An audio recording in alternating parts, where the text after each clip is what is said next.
ఒక నిశ్శబ్దమైన పల్లెటూరు. ఆ పల్లెకు సమీపంలోనే ఒక అనుమానాస్పద దారి ఉండేది. అది అడవిలోకి ప్రవేశించేది. పల్లె ప్రజలు ఆ దారిని మృత్యువు వరుస్తున్న దారి అని పిలిచేవారు. అక్కడికి ఎవరూ రాత్రిపూట వెళ్ళేవారు కాదు. ఎందుకంటే ఆ దారి గురించి ప్రచారంలో ఉన్న భయంకర కథలు అందరినీ భయపెట్టేవి. కొంతమంది చెబుతుంటారు, ఆ దారిలో రాత్రిపూట వెళ్ళిన వారు ఆ పైన కనిపించలేదని.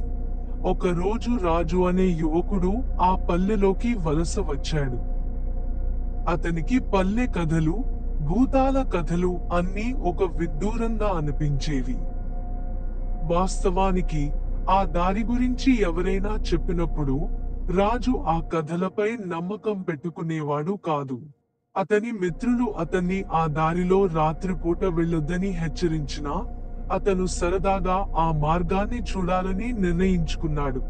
రాత్రి అందరూ నిద్రలో ఉన్నప్పుడు రాజు తన చేతిలో ఒక లాంతరు పట్టుకుని ఆ శాపగ్రస్త దారిలో అడుగుపెట్టాడు. చుట్టూ నిశ్శబ్దం. లాంతరు వెలుగులో అతనికి చెట్లు, వృక్షాలు, అడవిలో జంతువుల కదలికలు మాత్రమే కనిపించాయి. అడుగులు వేస్తున్న కొద్దీ అతని కాళ్ల కింద పొదల రంకెలు కొట్టుకోవడం వినిపించింది. చుట్టూ ఎక్కడిక్కడా చిమ్మ చీకటి వ్యాపించి ఉంది. కొంత దూరం వెళ్లిన తరువాత అతని లాంతర వెలుగులో ఎవరున్నారో అన్నట్టు ఒక ఆడపిల్ల ఆకారం కనిపించింది. రాజు దానిని స్పష్టంగా చూడాలనుకుని కాస్త ముందుకు నడిచాడు. ఆమె తెల్లని చీరలో తన పెదవుల పైకి చిరునవ్వుతో నిశ్శబ్దంగా రాజు వైపు చూసింది. ఆమె చూపుల్లో శూన్యత, నిరాశలు కనబడుతున్నాయి. రాజుకు ఆమెపై కొంచెం జాలి వచ్చింది. రాజు ఆమెను సమీపించి, ఇక్కడ ఏమీ చేయకుండా ఎందుకు నిల్చున్నావు అని అడగబోతుండగా ఒక్కసారిగా ఆమె చుట్టూ గాలి చుట్టుముట్టింది. ఆమె నవ్వు వెనుక ఒక విచిత్రమైన భయంకరత కనిపించింది.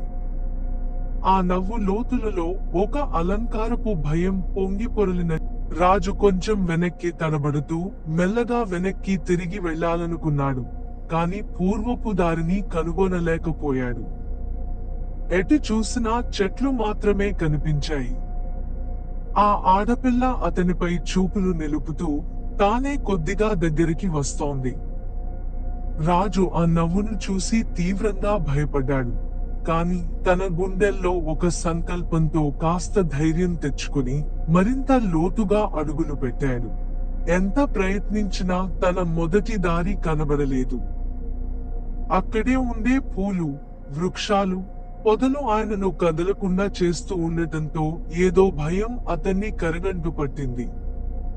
ఆ ఆడపిల్ల ఆ సమయమంతా అతనిని చూస్తూనే ఉంది. ఎంత వెనక్కి వెళ్ళినా ఆమె అతని కళ్ళ ముందు నిలబడిపోతుంది. చివరికి అతను నిస్సహాయంగా కూర్చుని తన గుండె దడపడుతున్న శబ్దాన్ని వింటున్నాడు. అతనికి ఆ ప్రదేశం నుండి తప్పించుకోవడం అసాధ్యం అని అర్థమయ్యింది. ఆ తెల్లారి పల్లె ప్రజలు అతన్ని ఎక్కడి నుంచో మరణించిన స్థితిలో కనుగొన్నారు. ఆ రోజు తర్వాత పల్లె ప్రజలు మరింత అప్రమత్తమై ఆ దారి వైపు ఎవరైనా అడుగులు వేయడం నిషేధించారు.